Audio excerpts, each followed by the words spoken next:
आज जो लोग 50+ हो गए या जो 30 साल के लोग जिनको उस टाइम मेरे बारे में से आप मालूम करें तो वो इज्जत से आप मेरा नाम लेंगे, इज्जत से आपको बैठा लेंगे और कहेंगे यार जितना काम उस आदमी ने कराया था इस क्षेत्र में आज तक वो कर नहीं पाया।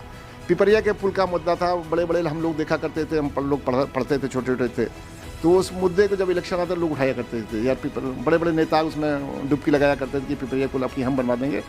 उसका भी सौभाग्य हमको मिला कि जिस दिन हम MLA बने, शपथ ली, शपथ लेने के बाद 1 महीने के बाद नसीमुद्दीन सिद्दीकी हमने घोषणा करवाई और घोषणा करने के बाद 6 महीने के बाद काम शुरू हो गया और 2 साल के अंदर पिपरिया का पुल जो एक ख्वाब था लोगों का, एक सोच थी, उसको ज़मीन पर हमने लाने का काम किया था। उसके बाद 49 गाँवों को जोड़ने का काम किया। वो हमारी एक पहचानी डेवलपमेंट के नाम से है।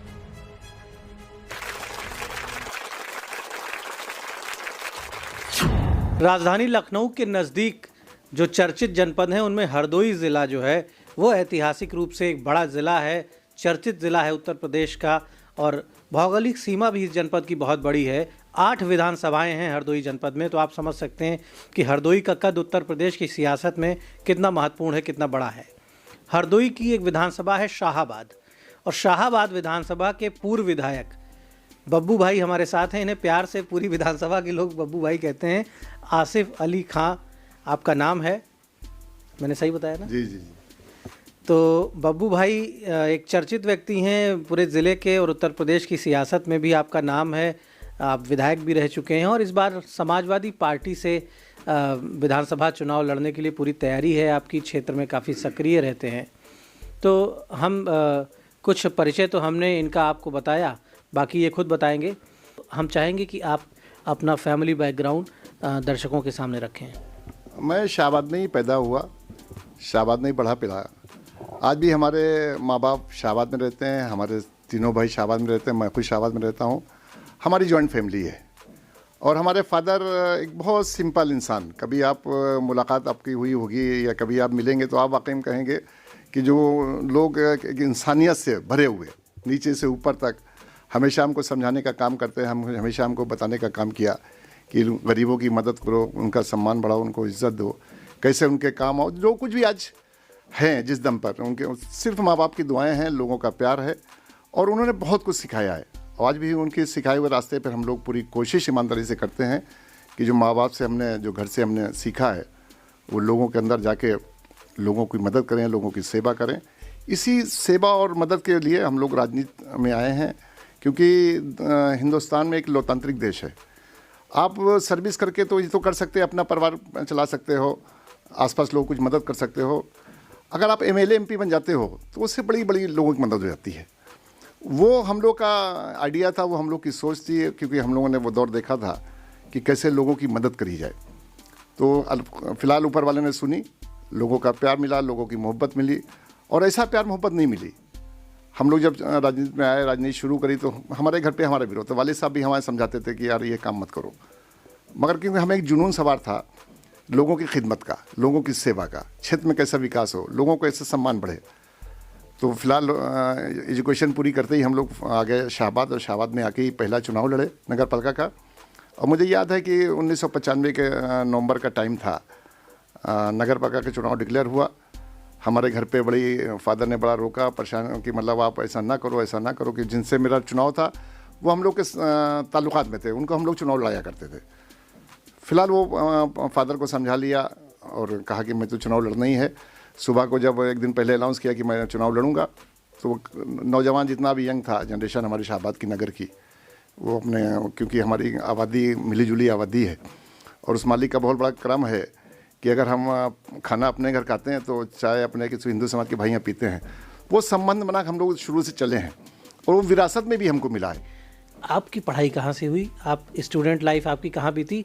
और स्टूडेंट लाइफ और पॉलिटिक्स के बीच का जो दौर है, छात्र जीवन में, फिर छात्र राजनीति या युवाओं की राजनीति में आप कैसे आगे बढ़े? देखिए, ग्रेजुएशन हम लोग स्टार्टअप शाहाबाद से अपना, क्योंकि शाहाबाद आपने भी कुछ दिन आप हरदोई रहे हैं, तो हरदोई जितना पिछड़ा हुआ क्षेत्र, हर फील्ड में पिछड़ा हुआ था, तो एजुकेशन में पिछड़ा हुआ क्षेत्र था। हाई स्कूल हुआ करते थे, इंटर हुआ करते थे, इंटर होने के बाद हम लोग तो पढ़ लिख के बाहर जाके पढ़ लिए। जो बच्चियाँ हुआ करती हैं उनका बहुत बड़ी एक समस्या थी। अब इंटर हाई स्कूल तो हम लोग लखनऊ से किया था, सुन्नी कॉलेज से। उसके बाद फिर हम लोग फिर शाहाबाद चले गए, बैक मार गए। और वहाँ से जाके फिर हम लोगों ने इंटर किया। इंटर करने के बाद फिर हम लोग ग्रेजुएशन करने चले गए GF कॉलेज शाहजहांपुर। ग्रेजुएशन हम लोगों ने शाहजहांपुर कॉलेज से किया। और क्योंकि शाहजहांपुर और शाहबाद में बहुत बड़ा कोई डिफरेंस नहीं है, ज़्यादातर लोगों का आना जाना, रिलेशनशिप, शादियाँ, बारातें, बिजनेस, सब लोग शाहजहांपुर से है। तो क्योंकि पढ़ाई के साथ से एक बहुत बड़ा हम लोग को स्पोर्ट का शौक़ था, तो उस जब हम लोग पढ़ते थे, पढ़ाई के टाइम पर जो एक तमन्ना हुआ करती थी कि यार एक बहुत बड़ा खिलाड़ी बनेंगे, तो वो हम लोग वॉलीबॉल खेला करते थे। वो जब यहाँ पर साधन नहीं जुटा पाते तो हम लोग डेली बस से शाहजहांपुर जाया करते थे, और वहाँ OCF की टीम में थे। वहाँ पर जाके उनके साथ प्रैक्टिस करके फिर हम रात में शाहबाद आया करते थे। एक जुनून सवार था। धीरे धीरे फिर हम लोग से शाहबाद में डेवलप किया, कई बड़े बड़े टूर्नामेंट कराए शाहबाद के अंदर। अब उसके साथ फिर ये जब स्पोर्ट्समैन अच्छे बन गए तो फिर ये हुआ कि चलो भाई, इसके साथ साथ राजनीति के अंदर भी लोग बड़ा शौक था, क्रेज़ हुआ करता था, देखा करते थे। मगर वो मेरा नज़रिया क्रेज़ का नज़रिया नहीं था। हम ये सोचा करते थे कि यार ये एजुकेशन माँ बाप ने इतना पढ़ा दिया, जिस हालत में हम लोग पढ़े, जो हमने देखा है, क्योंकि हम बहुत बड़े परिवार के व्यक्ति नहीं थे।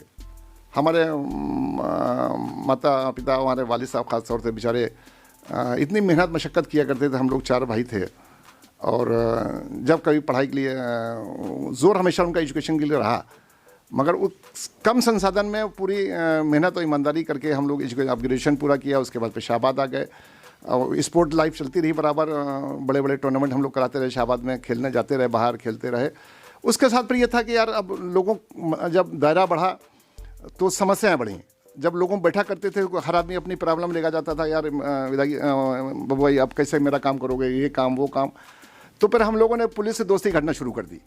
वहीं बस अड्डे में बैठा करते थे, और एक हमें को याद है, एक बुलेट मोटरसाइकिल मेरे पास हुआ करती थी। वो उसमें हम लोग पेट्रोल भर के खड़ा कर देते थे। जो आदमी आता था वो किक मारता तो ले जाता था, और कहता ये तो बब्बू भाई है यार। और जब उसका पेट्रोल ख़त्म हो जाता है फिर वहाँ से खबर आती थी यार वो मोटरसाइकिल फला जा खड़े, तो हम लोग उसका चलो भाई लेंगे। पुलिस से ताल्लुकात बनाने शुरू किए, कैसे लोगों को मदद हो जाए। शुरू से एक मेरी टेंडेंसी रही है कि काम के बदले में कभी भी ना किसी को कुछ देंगे, सिर्फ अपनी मेहनत करेंगे। कभी भी दलाली का सोची नहीं, कभी भी ये भी नहीं। आज पूरी लाइफ हम लोग की 28-30 साल राजनीति के अंदर हो गए हैं। इसमें सक्रिय राजनीति भी शामिल है, इसमें शुरू के संघर्ष भी शामिल है। मगर उस संघर्ष के टाइम पे भी कभी हमने एक आना पैसा जनता का ना पुलिस को देने दिया, ना तहसील में देने दिया। ताल्लुकात बना के, चाहे वो तहसील हो चाहे थाना हो, अपना खर्चा करके जो हम लोग का एक बिजनेस, छोटी मोटी बिजनेस हम लोग कर लिया करते थे, अपने काम करा करते थे, ट्रक चला करते थे। तो ट्रक की जो आमदनी आती थी वहीं ड्राइवर से लेके वो अपने लोगों में अपने दे दिया करते थे, उनकी मदद के सब कर दिया करते थे। तो एक शुरू से एक सोच रही कि मदद करेंगे तो उसमें कोई लालच नहीं होगा, लोगों के साथ खड़ेंगे उसमें मेरा कोई लालच नहीं होगा। तो उस नज़रिए से हम लोग डेवलपमेंट शुरू किया। होते होते जब हम आपको बताया ना कि 95 में फिर इतना फिर अपना दायरा बढ़ गया, फिर लोगों ने कहा यार चेयरमैन साहब आप चेयरमैन ही चुनाव लो, चेयरमैन ही आने वाला चुनाव है। तो हमने कहा ठीक है, नौजवान मेरे साथ में था, तो चुनाव हुआ, चुनाव शुरू हुआ, और पहले ही चुनाव हमने काफ़ी मार्जिन से चुनाव जीता था वहाँ पर। जब चुनाव जीता, MLA चेयरमैन बन गए। फिर उसके बाद ये हुआ कि यार अब इनकी ज़्यादा मदद, अगर हरदोई की मदद करना है, लखनऊ की मदद, फिर कैसे करोगे? चेयरमैन तो एक दायरा होता है, बस ये लोग यहाँ से जानेंगे, हरदोई तक मदद हो जाएगी। फिर हम लोग धीरे धीरे ये बनाए कि MLA चुनाव लड़ेंगे। उसके बाद फिर हम लोग BSP पार्टी ज्वाइन कर ली। BSP ज्वाइन करने के बाद काशीराम जी को शाहबाद बुलाया था, बहुत बड़ा एक मीटिंग करी थी, उसमें इलियास आज़मी साहब ज्वाइन किए हुए थे। फिर पार्लियामेंट का चुनाव हुआ 96 में, पार्लियामेंट हम लोग पहली बार जीत गए वहाँ पर। फिर हम लोग सक्रिय राजनीति में एकदम से 24 घंटे में जुनून सवार रहता था। रात दिन हम लोग कुछ अच्छा ही नहीं लगता कि जैसे इसमें सियासत के अंदर लोगों को मदद करते हैं, लोगों के साथ जुड़े रहें ज़्यादा। फिर दायरा बढ़ता चला गया। 98 में फिर शादी हो गई।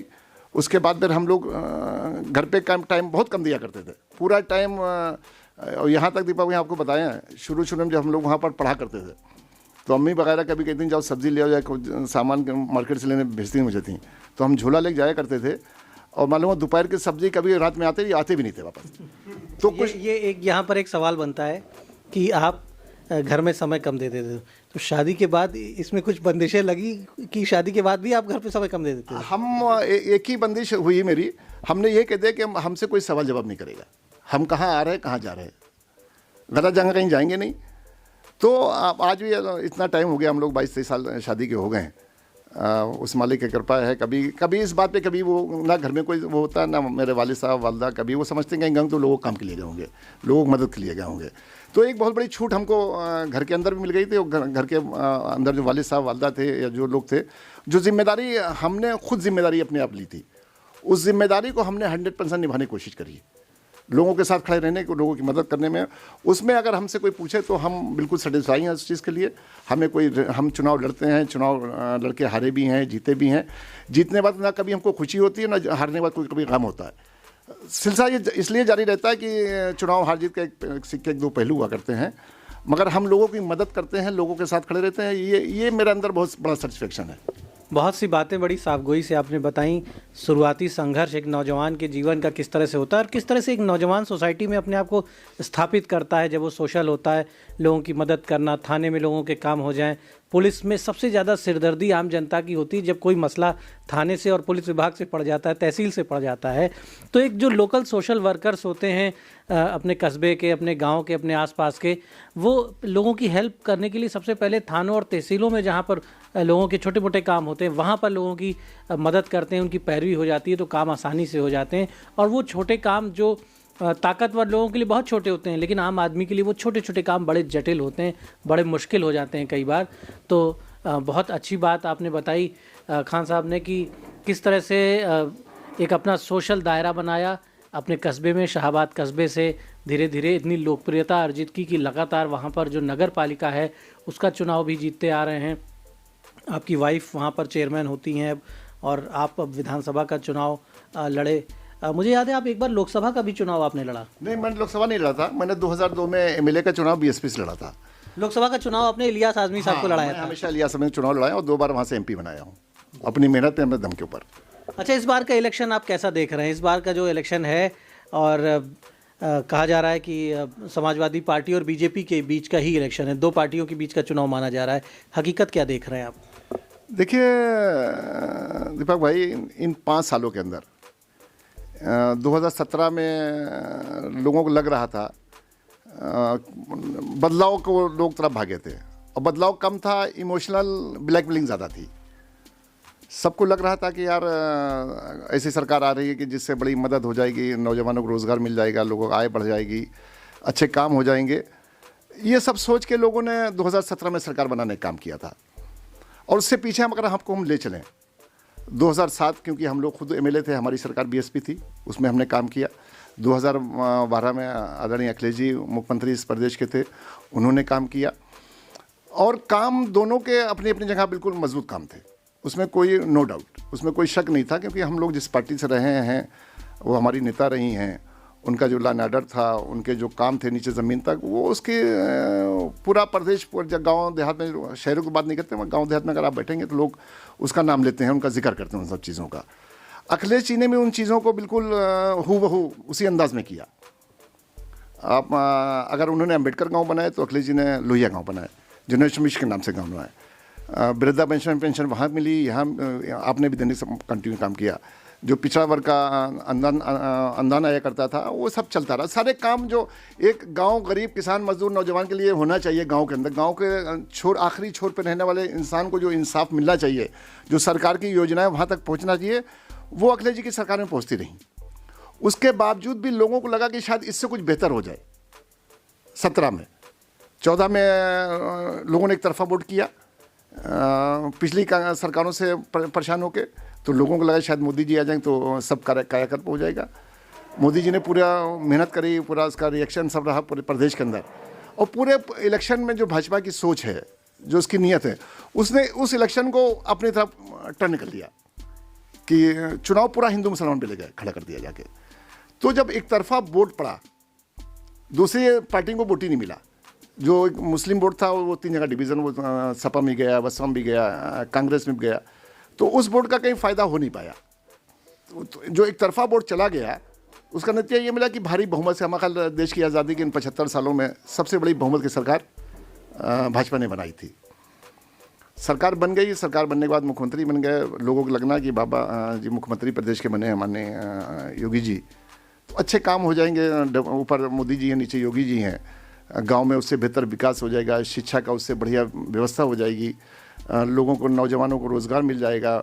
जो किसान हैं वो वादे भी थे कि डबल आय कर देंगे, तरह तरह के प्रलोभन दिए गए। उस प्रलोभन में लोग फंस गए, वोट दे दिया, सरकार बन गई। पर उसके बाद धीरे धीरे इलेक्शन शुरू हुआ, और सही इलेक्शन जो शुरू हुआ जब कोविड हमारे देश में आया, और वो भी हम उसकी भी जिम्मेदारी पूरी सरकार को देना चाहते हैं दीपक जी, इसलिए देना चाहते हैं कि अगर शुरू से ही ये कोई हमारे देश में कोविड आपस की बीमारी से नहीं आई, तो चीन से आया था, वहाँ से शुरू होते होते होते पहला केस नवंबर में 2020 में नवंबर में कोचीन में कहीं पे वहाँ पर आया था। अगर उसी टाइम हम लोग बॉर्डर सीज कर दिए होते और सारी व्यवस्थाएं कर दी तो शायद ये नहीं होता। मगर फिर खैर वो हमारे देश में आया, आने के बाद उस टाइम तक लोगों में बड़ा उत्साह था बीजेपी के लिए और मोदी के लिए। मोदी जी जो कहा करते थे कि वैसा लोगों ने करना शुरू कर दिया। उनका साहब दिए जलाइए, दिए जल गए, किसी टार्च जलाइए, टार्च जले कहा कि आप थाली बजाइए, कोरोना चला जाएगा। लोगों ने थाली बजाना शुरू कर दी। फिलहाल वो जुनून सवार था कि अगर जो लोग कहते वो लोग मानते, मतलब इतना विश्वास लोगों को था। धीरे धीरे उसका नतीजा क्या निकला, जब कोविड हमारे देश में आया, पहली लहर आई, तो उसको भी एक धर्म का वो दे दिया गया, उसको दूसरे धर्म टर्न कर दिया गया। नतीजा ये निकला कि दूसरी दुनिया के दूसरे मुल्कों ने, बड़े बड़े मुल्कों ने बड़ी ज़बरदस्त तैयारी करी थी कि हो सकता है ये सेकेंड वेव आ जाए। बड़े बड़े अस्पताल खुल गए, रिसर्च शुरू हो गई, दवाओं काम शुरू हो गया, ऑक्सीजन पे काम शुरू हो गया। मगर हम लोग उसमें फेल हो गए। हम लोग तो ये समझने लगे कि शायद मोदी जी ने कहा थाली बजा दो, टार्च जला दो तो शायद कोविड चला जाएगा। हम लोग समझ गए कोविड चला गया। और जो दूसरी भयावह वो आई है लहर इस प्रदेश के अंदर और इस देश के अंदर, वो न तो हमसे छुपी ना आपसे छुपी, और वो आपके माध्यम से, सोशल मीडिया के माध्यम से गांव-गांव बच्चा उसके बारे में जानता है। और ऐसा नहीं, आप कल्पना कर लीजिए, या आप कभी कहीं भी चले जाइए, अभी इस प्रदेश के अंदर समथिंग 9000 गाँव ग्राम सभा हैं। और दीपक भाई, कोई गांव ऐसा नहीं बचा जहां पर कोविड से लोगों की डेथ नहीं हुई। फ़र्क सिर्फ इतना था कि वो लोग अस्पताल नहीं गए, वो लोग अच्छा, उनको कहीं डॉक्टर नहीं मिल पाया, उनको कहीं ऑक्सीजन नहीं मिल पाई, उनका दवा का इंतजाम नहीं हो पाया। और जो लोग चले भी गए अस्पताल, तो अस्पताल में उतनी केयर उनकी नहीं हो पाई। हम चाहते हैं कि शाहाबाद के लोगों को, हालांकि आप निरंतर उनके टच में हैं, लेकिन फिर भी शाहाबाद के डेवलपमेंट के लिए क्या इस बार आपके मन में क्या विचार है? एक बार आप पहले भी विधायक रह चुके हैं, शाहाबाद में क्या खास आप देना चाहते हैं? शाहाबाद के नौजवान ये महसूस करें कि उन्हें बड़े शहरों की ओर भागने की ज़रूरत नहीं है, रोज़गार के लिए, इलाज के लिए बड़े शहरों की ओर नहीं जाने की ज़रूरत है। शाहाबाद के लोग आत्मनिर्भर हो सकें, उनकी जो ज़रूरतें हैं वो सारी ज़रूरतें वहाँ पर उनके आसपास पूरी हो जाएं। इसको लेकर आप क्या सोचते हैं? आपको जनता ने पहले भी मौका दिया और इस बार भी आप उम्मीद कर रहे हैं। दीपक भाई, दो चीज़ों को लेकर हम लोग राजनीति में आए थे। एक तो डेवलपमेंट और दूसरे लोगों की मदद, और तीसरा सर समाज की इज्जत, सर समाज को कैसे आगे बढ़ाया जाए। और मालिक की दुआ है कि हम तीनों में कामयाब रहें। हमारा भाईचारा देख लीजिए, उसमें नंबर 1 पे हम लोग हैं।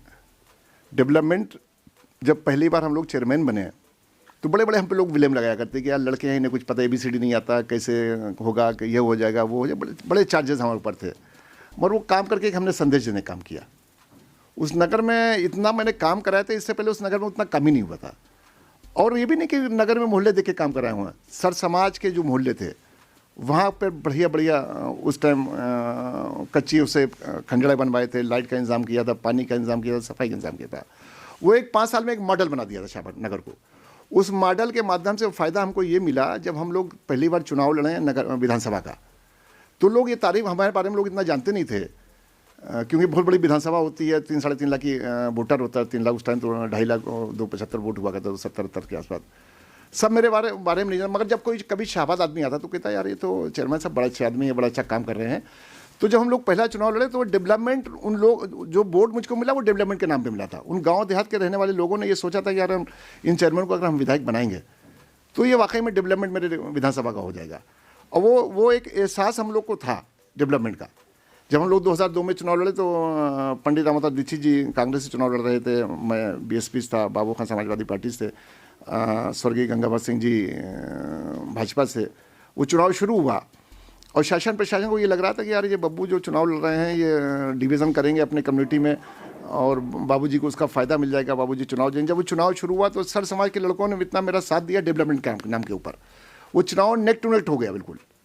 और वो शायद उस टाइम शासन प्रशासन की इतनी जास्तियाँ ना होती तो शायद पहली बार हम विधायक बन जाते। 2002 में बहुत कम मार्जिन से चुनाव हारे, सिर्फ डेवलपमेंट के नाम पे। 2007 में फिर हम वहाँ से MLA बन गए। अच्छा, 2007 में जब हम MLA बने दीपक भाई, कभी मेरे क्षेत्र के बारे में मालूम कर लीजिए जाके, जिस क्षेत्र से हम लोग MLA बने थे बड़े बड़े गांव थे, बड़ी बड़ी रास्ते थी, उसको पछुआ बोला करते थे। पछुआ का मतलब कि बिल्कुल पिछड़ा हुआ क्षेत्र, जिले का सबसे पिछड़ा हुआ क्षेत्र हमारी विधानसभा थी। मगर हम, क्योंकि हमें डेवलपमेंट एक मॉडल देना था अपनी विधानसभा के अंदर, और लोगों को जोड़ना था, लोगों के अंदर विश्वास पैदा करना था, सर समाज को एक धागे में रखना था, उनको दे देना था कि हम दूसरी कम्युनिटी होते भी हम आपकी इज्जत करना जानते हैं, आपका काम करना चाहते हैं, आपको सम्मान देना चाहते हैं।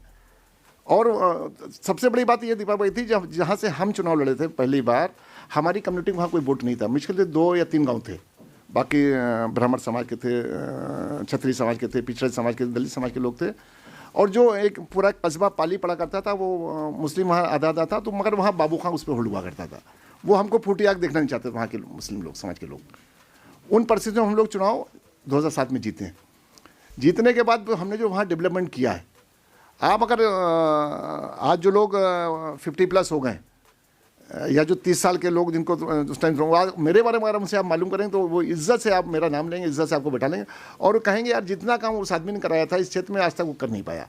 पिपरिया के पुल का मुद्दा था, बड़े बड़े हम लोग देखा करते थे, हम लोग पढ़ते थे, छोटे छोटे थे, तो उस मुद्दे को जब इलेक्शन आता लोग उठाया करते थे, यार बड़े बड़े नेता उसमें डुबकी लगाया करते थे कि पिपरिया पुल आपकी हम बनवा देंगे। उसका भी सौभाग्य हमको मिला कि जिस दिन हम MLA बने, शपथ ली, शपथ लेने के बाद 1 महीने के बाद नसीमुद्दीन सिद्दीकी हमने घोषणा करवाई, और घोषणा करने के बाद 6 महीने के बाद काम शुरू हो गया। और 2 साल के अंदर पिपरिया का पुल जो एक ख्वाब था लोगों का, एक सोच थी, उसको ज़मीन पर हमने लाने का काम किया था। उसके बाद 49 गाँवों को जुड़वाने का काम किया। वो हमारी एक पहचानी डेवलपमेंट के नाम से है। तो हमारा जो सवाल था उसका जवाब आपने हालांकि काफ़ी हद तक दे दिया है, आपने बता दिया है। और आगे क्या करेंगे, हम चाहेंगे कि उसको भी अपनी बात पूरी करें। अब जो मसला है हमारे ज़िले का, क्योंकि आप ज़िले में रहें, आप ज़िले के बारे में हमसे बेहतर जानते हैं, क्योंकि आपकी जो आँख है बड़ी नज़दीक की आँख होती है, आपकी जो सोच होती है बड़ी अंदर जाके आप लोग सोचते हैं। सबसे बड़ी अभी भी हमारे कस्बे के अंदर या हमारी विधानसभा में एजुकेशन बिल्कुल ज़ीरो है। हेल्थ के मामले में हम लोग बिल्कुल माइनस हैं। विकास के नाम पे भी हम लोग अभी बिल्कुल ज़ीरो हैं। हमारी पूरी कोशिश रहेगी, क्योंकि अब जो माहौल है, जो हम देख रहे हैं, अखिलेश जी को अब कोई इस धरती पे कोई रोक नहीं पाएगा। कितनी बड़ी सीटों से भी जीतेंगे इसका लोगों को अंदाज़ा भी नहीं होगा। हम जो महसूस कर रहे हैं, हम जो लोगों से मिलते हैं, हम जो लोगों में बैठते हैं, तो हर आदमी कहता है यार टिकट ले आओ। और ये जो अपने लोगों में जो MLA टाइप जो लड़ना चाहते हैं उनसे पूछे, वो भी ये कहते हैं। इसका मतलब पूरा एक माहौल बना हुआ है उत्तर प्रदेश के अंदर समाजवादी पार्टी का, अखिलेश जी का। अगर हम लोग ऊपर वाले ने मौका दिया तो जो हमारी सोच है डेवलपमेंट की, हेल्थ की, और नौजवानों को एजुकेशन देके उनको रोज़गार से जुड़ना, वो मालिक ने चाहा हम उस पर पिछले भी खड़े उतरे और इस पर भी खड़े उतरने की पूरी कोशिश करेंगे। तो पूरे कॉन्फिडेंस के साथ अपनी बातों का, हर सवाल का जवाब दे रहे हैं बब्बू भाई। और इनका ये कहना है कि पहले जब मौका दिया जनता ने तो वो काम करके दिखाए जो नहीं हुए थे, और इस बार अगर जनता मौका देती है तो जनता ने जो सोचा होगा और जो भविष्य की ज़रूरतें हैं, शाहाबाद विधानसभा की भविष्य की ज़रूरतें, यानी नौजवानों को पढ़ाई से लेकर रोज़गार तक की उनकी जो नीड्स हैं वो उनके एरिया में ही उन्हें उनकी ज़रूरतें, उनकी नीड्स पूरी हो जाएं। हेल्थ की जो नीड्स हैं, एजुकेशन की जो ज़रूरतें हैं, शिक्षा की जो ज़रूरतें हैं, ये सारी ज़रूरतें जो भी मनुष्य के विकास की जो मूलभूत आवश्यकताएं हैं और जो अवसर मिलना चाहिए, जिस पर दुनिया के विकसित देशों में ह्यूमन डेवलपमेंट इंडेक्स, मानव विकास सूचकांक जो तैयार होते हैं, वो इसी बात पर तैयार होते हैं कि मनुष्यों को, सभी वर्गों के लोगों को आगे बढ़ने की जो न्यूनतम आवश्यकताएं हैं वो सब पूरी होनी चाहिए, सारे अवसर मिलने चाहिए। और आपका दावा है कि जनता यदि मौका देती है तो वो सारी सुविधाएं अपनी विधानसभा में देंगे। तो जनता को ज़रूर सावधानी से, समझदारी से सोच विचार कर निर्णय लेना चाहिए।